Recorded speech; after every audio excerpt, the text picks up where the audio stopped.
तुम्ही जर आपल्या पत्रिकेतील आत्माकारक रवी ग्रह तपासला, त्याची स्थिती समजून घेतली, तर त्यावरून तुम्हाला खूप काही कळू शकतं. तो जर अर्थतत्वाच्या राशीत असेल तर तुम्हाला पैसा कमवण्यासाठी बळ मिळतं.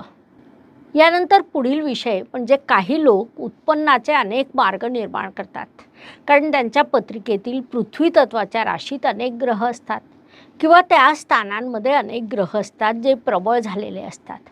म्हणजे 2, 6, 10 या स्थानांमध्ये अनेक ग्रह असतात. त्या ग्रहांना 3 आणि 11 या स्थानांच्या ग्रहांचं सहकार्य प्राप्त होतं. मग हे लोक त्या दृष्टीने विचार करतात की आपण केवळ पैशांसाठी काम करू नये, तर पैसा आपल्यासाठी काम करेल आणि त्यातून आपल्याला धनलाभ होईल.